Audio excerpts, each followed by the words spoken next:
Good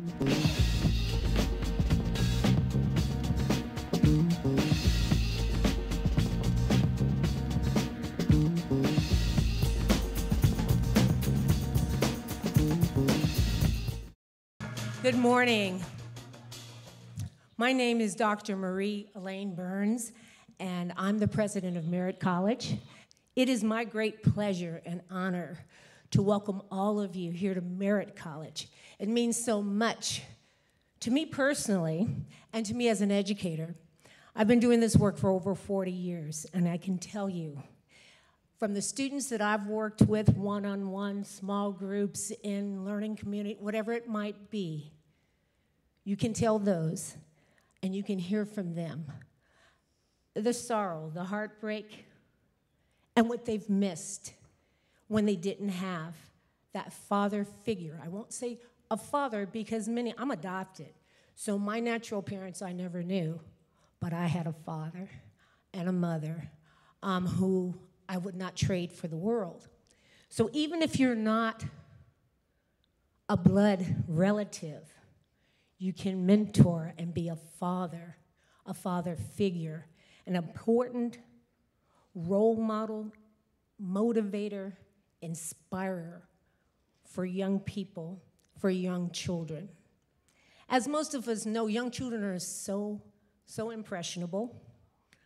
If any of you know, if you're driving in your car when you're little, especially some of the older folks, because I think nowadays we're getting a little better.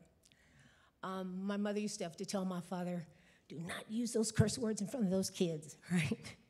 Because out of the mouths of babes.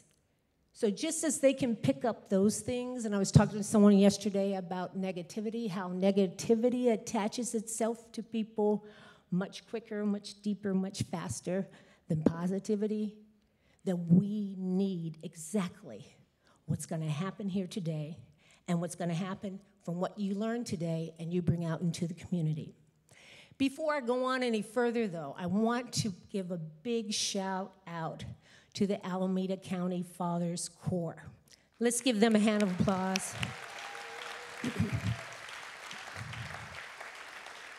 It had to take courage, a lot of time, probably a lot of challenges to get this organization to where it is and doing the great work that it's doing now.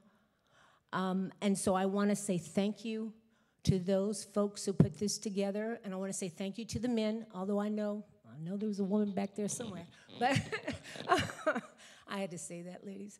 But I want to thank you for that, because this is so important. A word from a father means so much. I know for me it did, growing up, to see my father tear up when I graduated, to see him when I got my doctorate, when I was 35 years old, and he was so proud, to hear the words that he would say, and some of the little threats that kept me on the right path.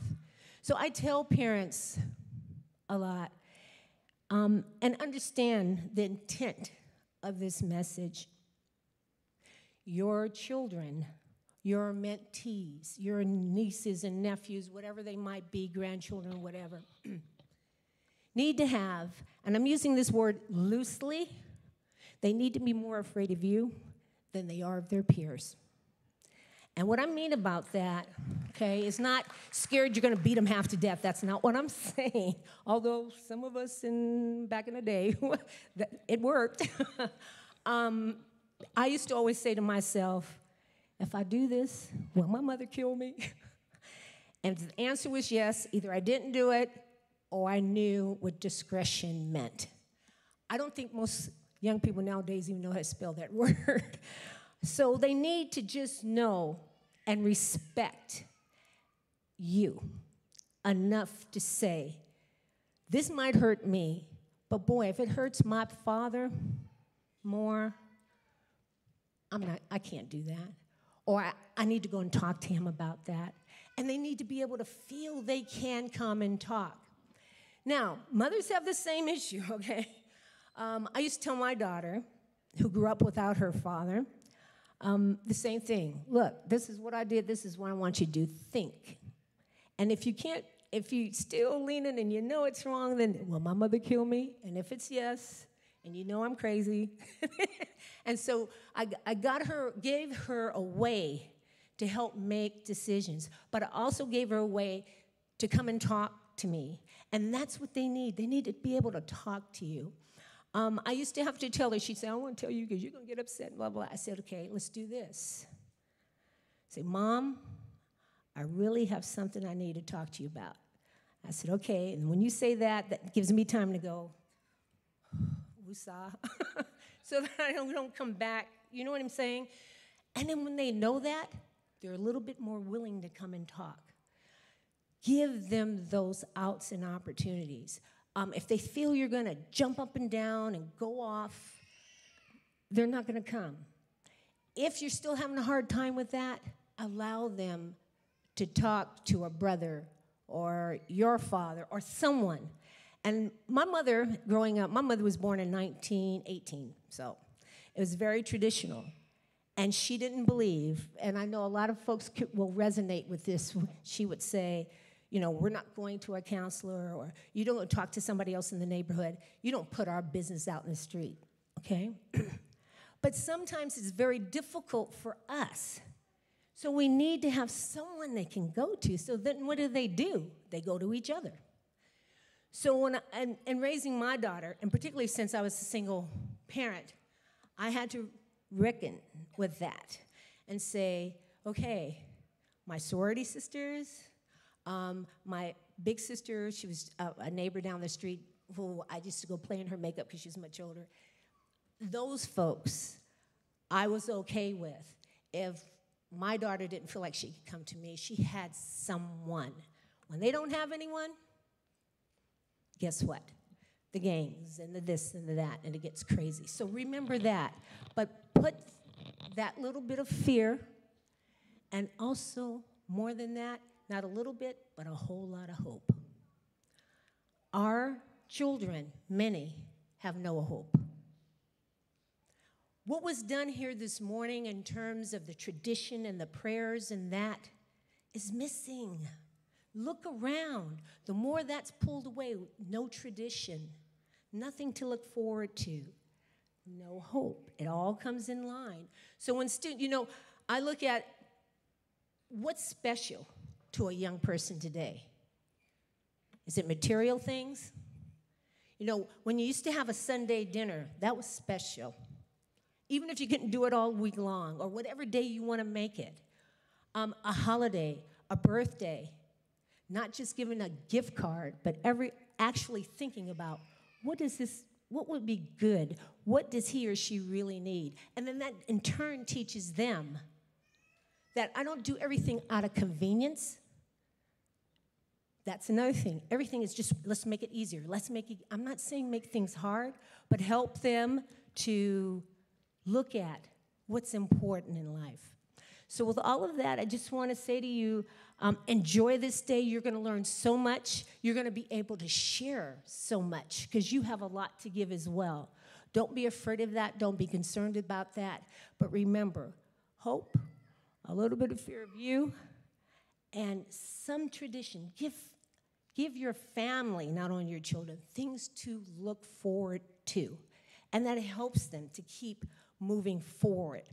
So with that, there's so much more I want to say, but I know I don't have that kind of time. But I want to say enjoy this day. Learn what you can and then contribute as much as you can. And share it with those folks in your neighborhood and families who are not here today. So with that, have a wonderful day. Again, thank you all. And I want to thank Lanice Jones and our foundation for putting this on together. And welcome again to Merritt College. Thank you very much, Madam President. My name is Damian Trujillo. I'm a reporter at NBC Bay Area News, and it's an honor to be your Master of Ceremonies for a short part of the morning today. Being on TV, it does add about 10 pounds to your weight. But where I benefit, folks, is that it also adds a foot to your height. So the object appears taller than it really is. A couple of housekeeping items. Let's see, there is an interpretation service in Spanish. Si necesitan una traducción en español, hay personas atrás que les pueden asistir para esa traducción. There's interpreters out in the back. Also, for the fathers and father figures who are caring for a child in diapers, please stop back by the exhibitor pavilion at the end of the program to pick up a Father's Core diaper bag. Each diaper bag contains 50 diapers and 100 wipes. They are very important. We have a variety of sizes and supplies, so don't miss out. It started in the summer of my 7th grade year, and I thought I was going to spend my summer vacation watching Super Friends and Scooby-Doo. That's what was in back then. But it was 5 o'clock in the morning, the first day of summer, and the light went on in my room, and it was my dad. And my dad said, "Mijo, you're coming with me to work today." And my dad was a farm worker. And so begrudgingly, I went to work with my dad that day. And I said, "I'll catch up on Super Friends and Scooby-Doo tomorrow." We got home, you work from sun up to sundown when you're a farm worker. Next morning at 5 o'clock in the morning, that light went on, and it was my dad. And he said, "Mijo, you're coming with me to work today." And for 7 summers, the light went on in my room. And I hated my summer vacations. I deplored them because it meant I went to work out in the fields. But looking back now, I realize that farm work was probably the best job I ever had, because it taught me humility and it taught me responsibility. And it's teaching me to be a good father right now to my children. And I do have to leave early this morning because I coach my son's Little League team, and our game is later on this morning in San Jose. It's all about responsibility. Again, I'm honored to be your master of ceremonies, and I commend all of you for your commitment to fatherhood. This is the positive impact fathers and father figures have on the lives of their children as well as our community, and dispel the negative stereotypes that men often internalize. Very proud of the work that the Alameda County Fathers Corps is doing, birthed in 2013 from an idea to support fathers and father figures. They have come a very long way. Now just look around and see what the turnout is, and give yourselves a round of applause for that. The Alameda County Fathers Corps is a collaboration between First 5 Alameda County Public Health Department, and Alameda County Social Services. Sharing a common passion, this organization has been successfully accomplishing what they set out to accomplish. And that is to ensure meaningful engagement with fathers and their children and families, and advocate for father-friendly services that assist with strengthening parenting skills. Today we celebrate fatherhood, so prepare yourself to be ignited and energized by what we all have planned for you today. At this time, I'd like to bring up to the stage Alameda County Supervisors Nate Miley, Supervisor Keith Carson was supposed to be here as well, joined by 2 of the area's powerful women. State Assembly Member Buffy Wicks was also scheduled to be here. We thank her for all her hard work. And also, please welcome the Mayor of Oakland, the Honorable Libby Schaaf.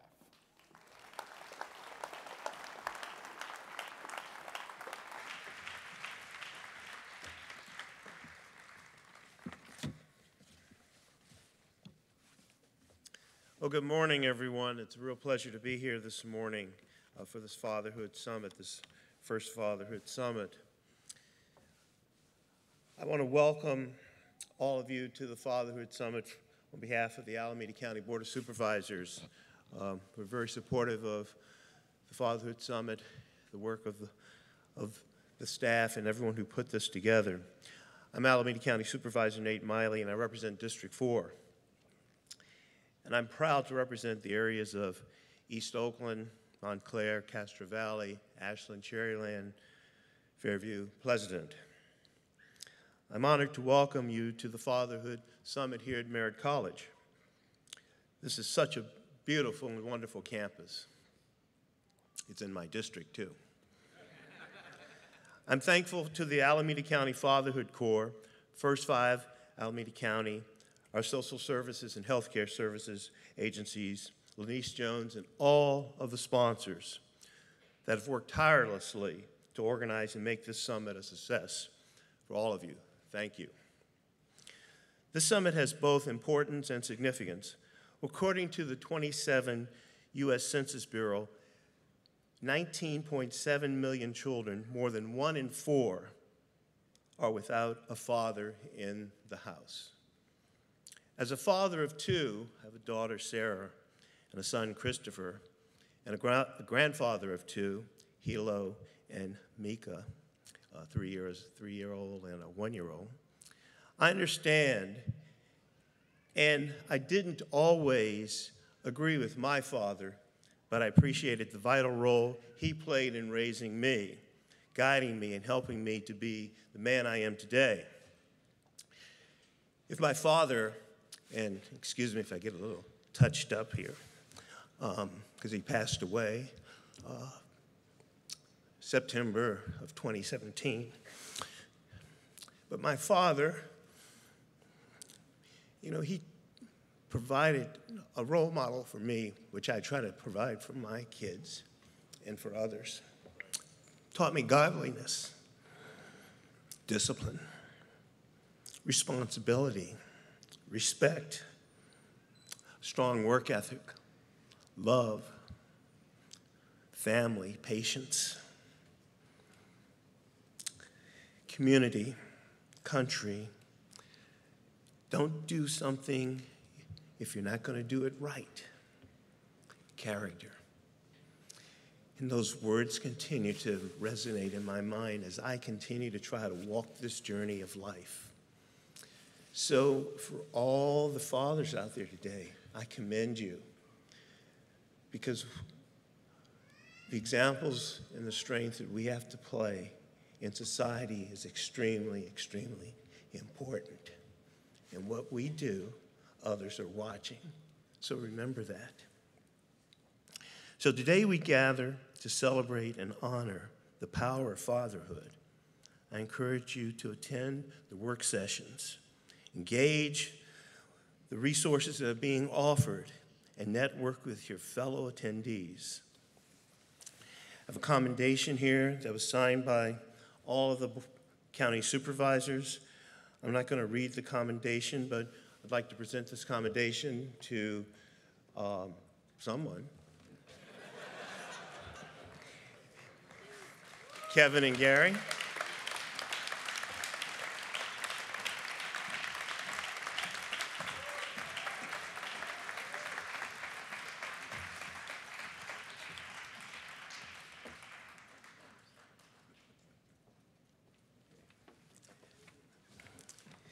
Once again, I welcome everyone to the Fatherhood Summit. I hope you have a meaningful, enjoyable time here today. And as another example of fatherhood and responsibility, I've launched the Joy and Justice campaign. It's all about folks being civically engaged, being educated, registering, and voting, because elections, as we all know, have consequences. Look at who we have in the White House. Thank you so very much.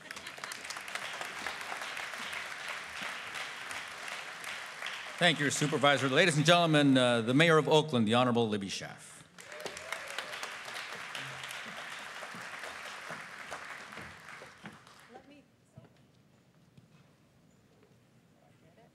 All right, there. Thank you so much for being here. I've got to tell you that after the torrential downpours we've been having, it's a beautiful sunny day outside today. But you have chosen to be here today. And let me assure you, the sun is shining so much brighter in here than it could in anywhere else in the universe, because we are together for our children. As I walked in, I got to go through that 7 directions ceremony, and it was very beautiful and powerful for me. And I just want to rest for a second on that 7th direction. I was telling Lanice, that's my jam. This idea of sacred interconnectedness. Little kids often ask me, what's it like to be the mayor of Oakland? And I always tried to think about how can I answer that in a really simple answer. And I've come up with this. It's the highest highs and the lowest lows.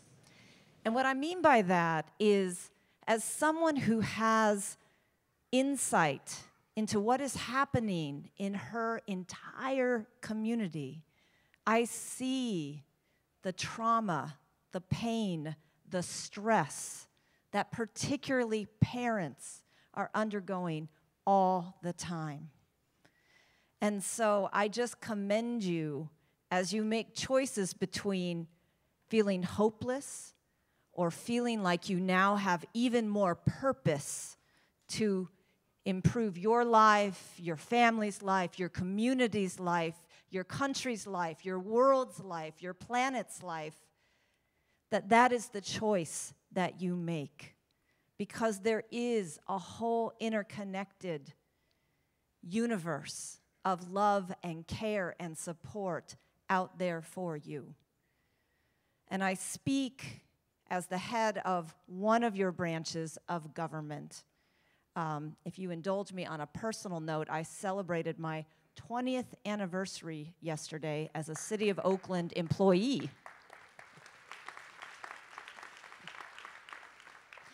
My marriage to the City of Oakland has actually been longer than my marriage to my husband. But both have been an interesting journey. And I just want you to know that there are 5,000 city workers who work every day to try and alleviate your stress, to try and ensure that you avoid trauma. So I know one of the things that will be talked about today is how all of us as parents can actually do something that is very valiant, and that is ask for help. And so I encourage you, if there is, a pothole or a broken sidewalk that I know my kid trashed his tricycle and got a black eye because of a sidewalk that had grown up, been pushed up because of a tree root in my neighborhood. I was so mad at the City of Oakland. I'm like, dang, I work there. Call 311.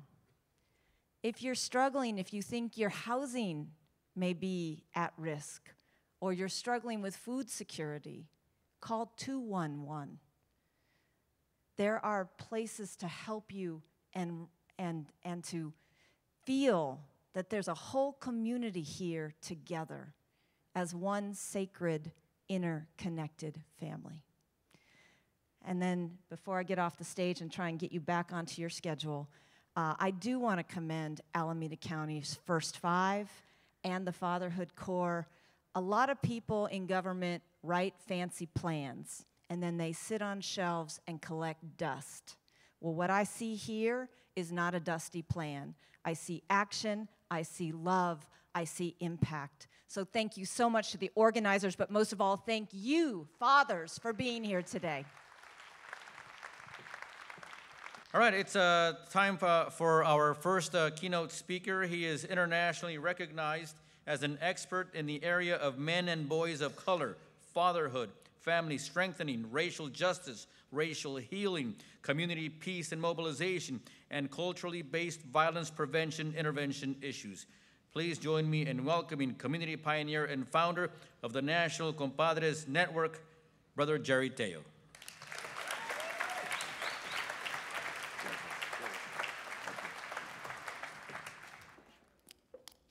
Thank you very much. Appreciate that introduction. Good morning again. Buenos dias. Thank you. You know, I always get embarrassed when I get introduced, and for many years I wondered why. You know, I speak all over the country, and I said, why do I get embarrassed? You know, do I still need more therapy, or I got some dysfunctions going on, and it goes back to my dad. You know, we're talking about dads. You know, my dad, and let me just acknowledge before I acknowledge my dad, acknowledge my mom. My people are my mom's family is Mexica Tarahumara. My mom is Maria Jesus Olague Ramos, and she came from a family of 14. My mom. My dad is Coahuitecan Tapilan, Coahuitecan from Texas, and he was the oldest of 15. My dad is Jorge Perez Teo, and I just want to acknowledge them that way. But you know, this what I was mentioning in terms of getting embarrassed. I remember my father, and my father was the type of man. that, first of all, he always wore a hat, right? He didn't have a good hat like this. My dad was a working man and worked really hard, and he had hats with stains and holes, and But I remember my father. I always remember my father with a hat. He wouldn't go out the house without putting a hat on. But he had a way of putting his hat on. You didn't just plop a hat on. My dad would put one foot in front of the other. He'd put the other foot back. He'd go like that. And then he'd do it like that. Okay, well, I don't know, right? And the thing when my dad put that hat on, like he grew, like he got bigger.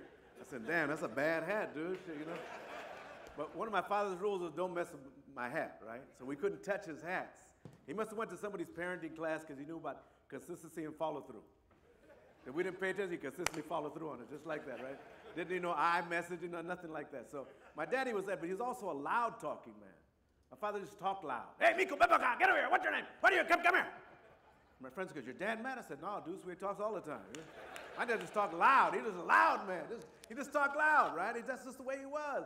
Friends would come over, relatives, hey, compadre, how you doing? I mean, and I tripped because if a social worker would come in my house, we better send him to anger management, developing inappropriate for these kids, probably hostile behavior. No, that's when my dad was good. When he talked loud, he was good. When he got quiet, that's when you worried. You say, oh shit, something going on. Dad's quiet, But that father of mine, he taught me in what some unorthodox ways. He didn't sit down, son, let me talk to you. No. Because he worked all the time. So he didn't have, we didn't have a lot of time together. But I remember, in reference to being embarrassed when I got introduced, as young kids, and we moved from, my parents from Mexico, they met in Texas, and then we moved to California, and I was raised in Compton, so I'm straight out of Compton, too.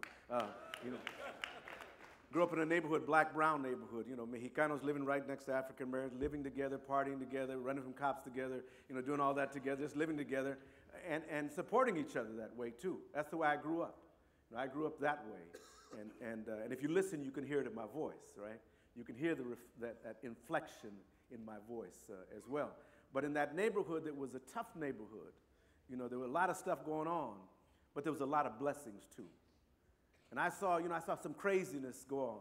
I saw men, doing some crazy stuff, but I also saw some sacred men doing some really responsible things, real honorable things.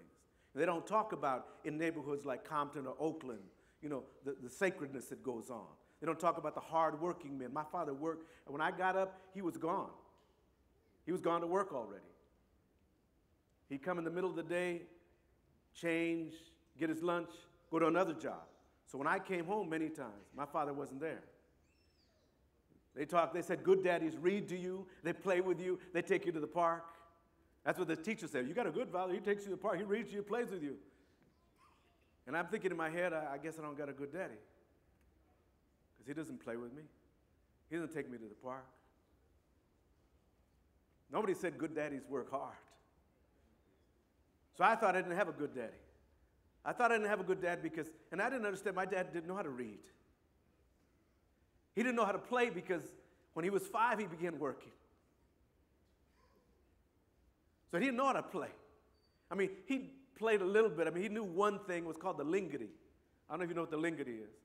They put it in the knee, lingity, lingity, lingity, ling, lingity, Can I do it, daddy? Yeah, come on, lingity, let's start my daddy, lingity, I mean, he did the best he could, but my dad had, even though, I guess you would call him illiterate, because he couldn't read or write, didn't mean he didn't have some knowledge.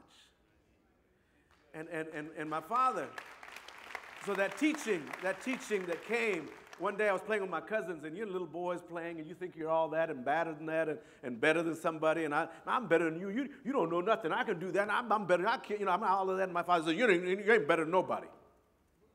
What? You're not better than nobody. I said, dang, man, shoot. Then he walked away and said, but you're just as good as anybody. I said, what? And I couldn't, I was like, what? That seems like conflicting. But what my father was saying to me is, son, don't think that you're better than anybody. Don't think less of anybody. Don't look down on anybody. But son, you're just as good as anybody.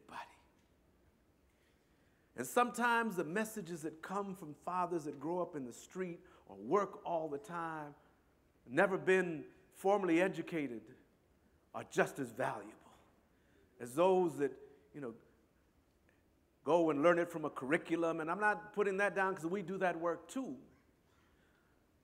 But what I really learned from my father was some teachings about life, about character.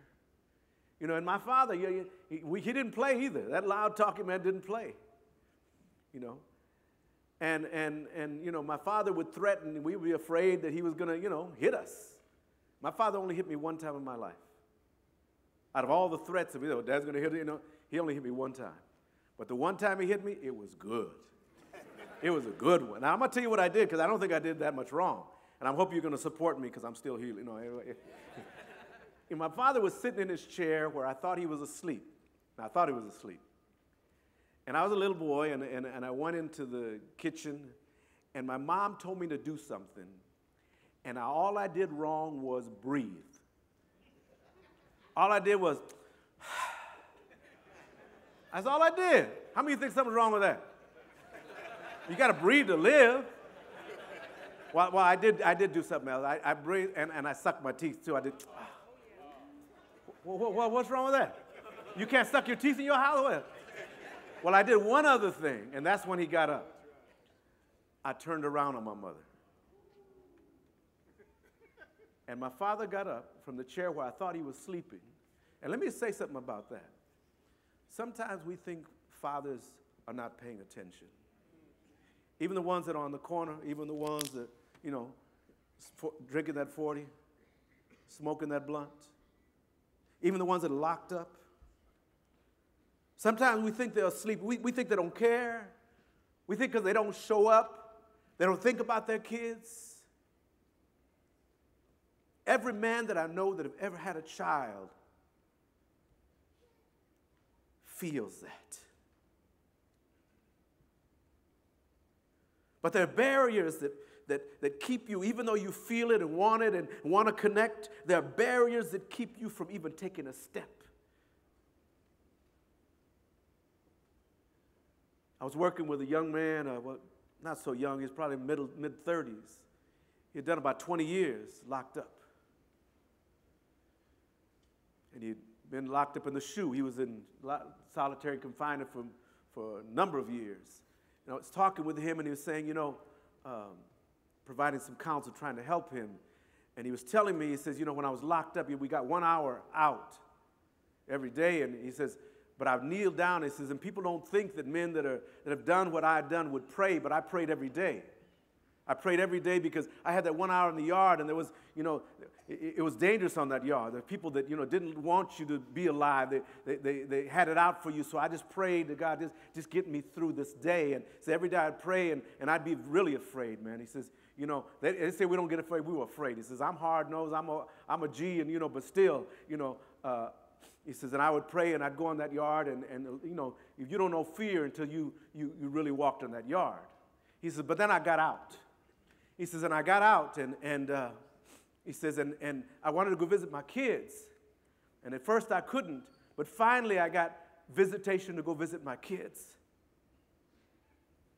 He says, man, I was so afraid. He says, that fear was nothing like me going to visit my kids, because I was afraid they weren't going to want me. I was afraid they were going to reject me. I was afraid they were going to hate me. Hey, but you don't know fear. That fear and going to the yard was nothing like being afraid that your kids don't want you no more. That your kids are not going to accept you when you show up. And then you're going to have to deal with the legacy of 20 years that you haven't seen your kids.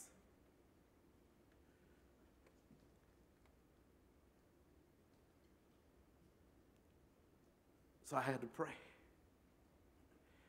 He says, and God is good. God is good. When I chose to show up, they showed up too.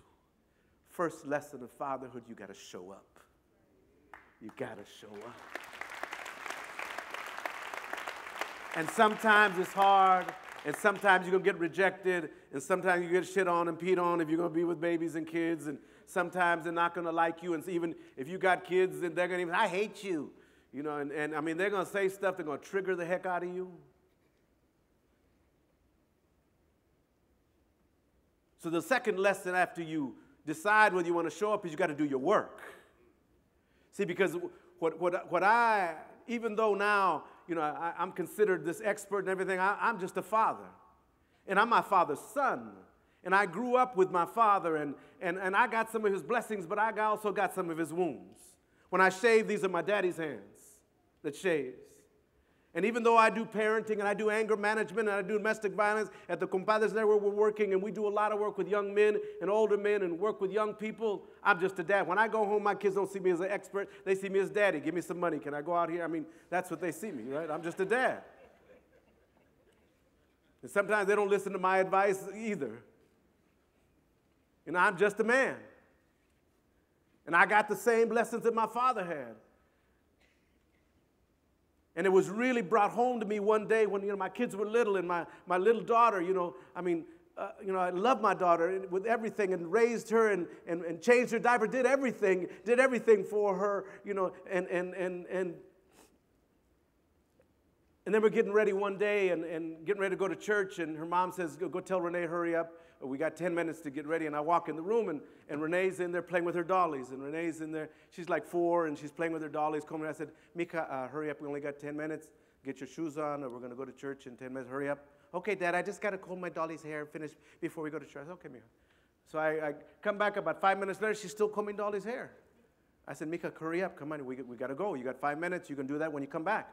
You do it when you come back. Okay, Daddy. And she's combing the doll hair. And I come back 3 minutes later. She's still combing the doll's hair. I'm thinking, what's up? Okay, if you don't pay attention, I'm going to take those dolls away. Those are the logical consequences. You know your behavior. I mean, I put it out there as good as I could, right? Okay, Daddy, right now. And I walk away, and her mom said, is Renee ready? I'm going to get in trouble myself. And I walk back in there, and she's still combing that doll's hair. And I look at her, and I've told her 3 times. I gave her the logical consequences. I told her everything. And then all of a sudden, I say, Renee, didn't I tell you? And she dropped the doll. And she says, Daddy, I'm sorry. I'm sorry. Okay, you told me 3 times. I know, it's my fault. Okay, I'm sorry. I'll put my shoes. Okay, I'll hurry. I'm sorry, Daddy. I didn't, it's my fault, Dad. It's not your fault, it's my fault. If Mama gets mad at you, I'll tell her it's my fault. And my daughter was crying, and as she was shaking, and I remembered the feeling of being afraid of your father. And I did to my daughter what I promised I would never do. And she put her shoes on. Let's go to church. And her mom said, no, we can't go to church right now. And I knelt down. And I said, Mika, I'm sorry. I'm sorry for yelling at you. I'm sorry for saying that to you. No, Daddy, it's okay. It wasn't your fault. No, Mika, shh. I'm sorry. Nobody should ever talk to you like that, especially your dad.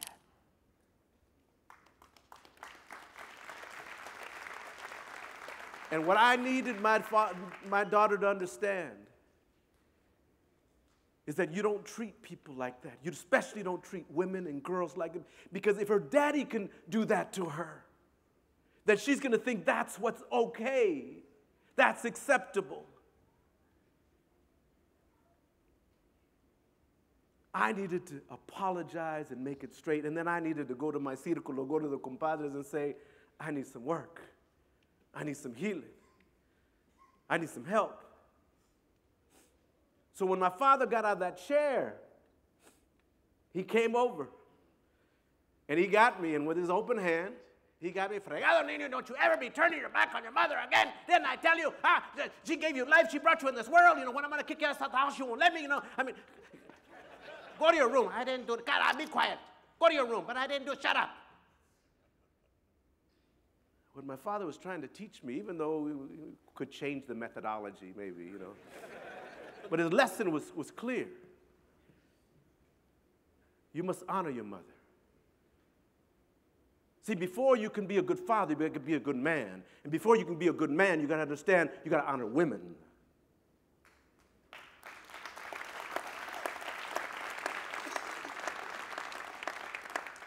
And this ranchero father that worked and couldn't read or write had a lesson for me. And so the second lesson is we got to do our work. And that means that all of us, myself, and that's why I belong to a círculo, and that's why I belong to a support. That's why I do this work, and I have wonderful examples around me that will school me up and straighten me up. And I got elders and babas, and that's why I play drums with Baba Greg, because if he sees me out of line, he's going to straighten me up. And Joe Brooks, I got Hector, and, I got a bunch of people around me that if they see me not walking right, they're doing it a good way. They love me, but they're going to straighten me up. Third lesson. My mom would say, dime con quién andas, de quién eres. Tell me who you hang out with, and I'll tell you who you are. You don't want to be a hater, don't hang out with haters. You don't want to drink, don't hang out with people that drink. You want to be a good father, hang around with people that make their children a priority, that do fatherhood stuff, that do blessing stuff. And it doesn't, that can be fun too. And there's a lot of ways, I learned so much from my children, and all of that. But you got to surround yourself with people that can teach you but can hold you accountable too. But also when you fall, can bless you up, can heal you up, because life is tough. Life is tough, and it goes on, and I saw that. I saw that in my own dad. I saw it in my best friend Tyrone's dad. We came home one day from walking from school. We were walking down the street, and he used to live down the block. And I saw cop cars in front of his house. And me and my friend Tyrone were tight. We go every place together. He come to my house together, especially when it's lunchtime. He liked to eat. And we go to his house, and my grandma would bless him up, and his grandma, Miss Mosley, would bless me up too. She called me baby. Come here, baby. Right? Bless you, child. She told me like that. Right? But we're walking down there, and I see a bunch of 4 cops cars in front of his house. And he saw that, and he started running. And so I ran with him. And in front of his house, there were like 8 cops, and they had his daddy on the ground. And one of the cops had his foot on the back of his father's head. And Tyrone said, "That's my daddy. Leave him alone. Leave him alone. What are you doing with my daddy?" And he started to cry. He started to shake. You know how when that trauma just starts to get in, you just start to shake it. Leave my daddy. Why you? What? And you can't get him to talk, and it just hit you like that, And I had to grab my friend Tyrone. I had to grab him up because he was shaking. He was starting to lose it like that. And we have to understand that healing that we need to do, because we come from a society that sometimes doesn't respect us, doesn't honor us, doesn't see us as sacred. We have to surround ourselves with people that can heal us up when we're shaken, when we can't talk, when we're frozen, when we want to, do something crazy, when we want to retaliate, we want to go smoke that bud, we want to go drink that stuff, when we want to just act. We need people around us to say, no, but come on with me. Let me hold you. We as men need to be willing to hold each other. Not just accountable, but hold each other in love, hold each other in courage, hold each other in that blessing way, and remind each other of the sacredness that we carry, because the society wants to make us think that all we are is negative.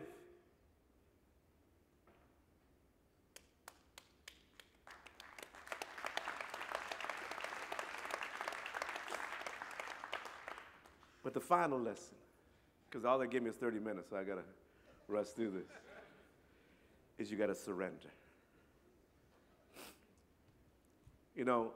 Playing these drums and doing this was not just a ceremony thing that we do. We really believe the ancestors are with us. And sometimes you got to say, ancestors, help me. I don't know what to do. Sometimes you got to say, great grandma, come help me. Great grandpa, come help me. Quiet your mind. Turn off that cell phone. I know you like, Warriors and all that, but you got to turn off that TV sometime. You can record, it's all right, you know. But when your children come and need you, you need to surrender to them, to what they need. Not what you need, what they need. And now I'm a grandfather too, you know. And you know, my granddaughters, and I have a grandson too, and they come over my house and they want to play with Tata. And my granddaughter Amara came, and I was doing work. It was a work day. I'm doing work, you know. I mean, you know, we got work to do, and Amara comes, Tata, can we go outside and play? Mika, in a little while. Okay, Tata. But 2 minutes later, is it a little while yet? Just give me let me just finish this. Okay, Tata. 1 more minute. Is it time yet? Oh, okay, man, we'll go outside. And we went outside and went to play. And I know a little while for her is like 2 hours. You know, she wants to play like little while means 2 hours. And we go outside and she wants to play in the sandbox, right? All right, so we go sit in the sandbox, and we're sitting in the sandbox. Is that, Tata, we have to make cakes and sing everybody happy birthday. Everybody in the family, like we got like, you know, 100 people in the family. I said, damn, you know, how many songs we gonna, okay, happy birthday to you. Happy, we're not, now about the 12th one, my back is hurting, you know. I said, Mika, you don't want to go on the slide or play on the swing set? You don't want to push you in the car? No, not Tata, we have to sing to everybody. Oh, man. All right. Okay, happy birthday, you know, and I'm singing by the 20th one, on my back, and then I stop thinking about me, and I look at this little girl, and she's so happy. She's so joyful. And I think, what a privilege that she invited me in her sacred space, that she wants to sing with me, that she's teaching me her songs. And instead of singing with pain, I began to sing with joy and gratitude. And as soon as I accepted and surrendered to, okay, we're going to be here for a while, she says, Tata, I got to go to the bathroom. Oh, all right, let's go. Yeah. And we get up, and I take her inside, and we go inside the house, and I tell my daughter, Renee, she's got to go to the bathroom. She says, okay, Dad, thank you. And then I'm getting ready to walk away, and I says, no, Tata, you take me. What? You take me to the bathroom. And I'm saying, oh, okay. And I'm looking at my daughter because I don't know what her rules are. You want me to take you? Is it okay? And she says, Dad, go ahead and take her. You know what to do. I mean, just tuck her dress in, and she knows what to do. She wants you to take her, it's okay. And so I take her in the bathroom, and I take her in there, and she, you know, gets in there, and I tuck her dress in, and then she gets on the toilet, and I'm watching her. You know, I don't want her to fall in. I don't want to get in trouble, you know. And she's there, and she gets on the toilet, and then she looks at me. Tata, get out. What? Get out.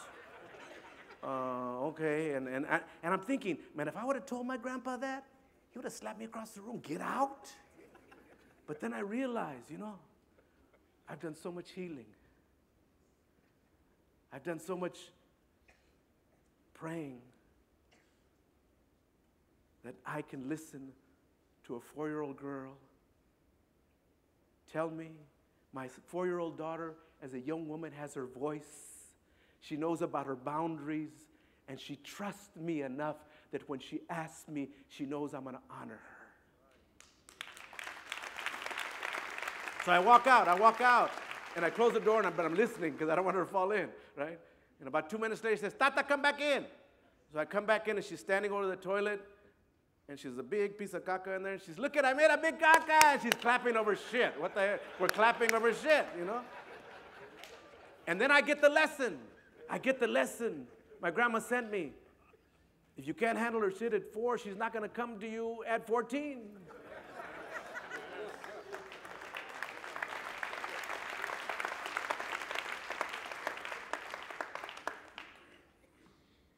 And then I realize what a blessing it is when a child comes to you with the most shameful thing, the stinkiest thing, sometimes the most difficult thing, that it's not about punishing, it's not about even correcting. Sometimes it's just about embracing. Surrendering is surrendering to the journey. And all of us have children that will challenge us. We will struggle with them because that's what life is. Surrender to that journey, you know. And, you know, one of the things that really saved me in Compton and the barrio and all of that, you know, where guys were, you know, clicking up and, you know, going off is music. Music saved me. You know, my dad, this guy owed him some money, and he couldn't pay him, so he traded him for a piano, put it in the garage. I don't know how to play piano, but when I was struggling, we had some struggling times. When my dad died when I was 13, you know, I didn't know what to do with that. You know, so I went in that garage and just start. I don't know how to play. I just start doing melodies and stuff. You know, I mean, I love music. Music was all part of our culture, and music needs to be a part of fatherhood, and that's a wonderful way to connect with your kids. And in my family, we had a lot of music. My dad liked rancheras, and we hear him, tanto tiempo disfrutamos. You know, he loved to sing like that. But my brother was also into Smoking the Temptations, you know, and you hear, each day through my window, I watch her, you know. But my sister was into oldies, you know, ooh, woo, all in the same house, you know. So music was real important, and when I had my kids and didn't know how to really connect with them, I would sing to them. You know, and little kids don't care if you have a good voice or don't have a good voice or sing in tune. You know, they just feel that energy of love when you're singing to them. And you don't have to know the words of the song. You don't have to know anything. They just need to know you love them, you know, and that you take them with you and that you bless them, you know. Thank you for bringing up kids, man, you know. And so we need to include that. And that might mean you may have to change the music you listen to. It might mean, you know, that what you're riding with in the car, you need to change that. Because everything influences how these kids see things. And that's the thing. Are you willing to surrender to your needs of your kids more than what you want, what you like, what your homies like, what your partners like? But it's that song. What song are you going to sing to them? And I know, you know, I would just make up stuff with my kids, you know. And I loved back then Stevie Wonder, right? Stevie Wonder was you know, I loved him, and we did a lot of Stevie Wonder, and so I want to share with you a song, you know, and it's a Stevie Wonder song, but I made my own words to it because I wanted something meaningful to sing to my son. You know, and I offer this to you, but offering this is a thought to you of what are the words that you're going to create for your children? You know, what is that song that they're going to carry, right? That way, and I'll just sing it this way. I'm not Stevie, so, you know, don't expect that, but my son didn't care. And it goes something like this. If it's magic, then why can't it be everlasting, like the love I have for you? When you sing to me, goo-goo, when I change your diapers, doo-doo, still I love you through and through. 'Cause if it's magic, then why can't it be everlasting? Like when you wrinkle up your nose, and when I smell your stinky toes, the peacefulness when you rest and fall asleep right on my chest. I thank the Creator every day for the blessing of your birth. I dedicate my life to you as long as I'm here on earth. 'Cause if it's magic, then why can't it be everlasting? Like when I hold your little hand, and I hope you understand that I'm learning to be a dad. And sometimes I feel so sad, 'cause my daddy never held me and shared his love so tenderly. But that's no excuse for how I should be the best daddy that I can be. And I thank you, son, for accepting me.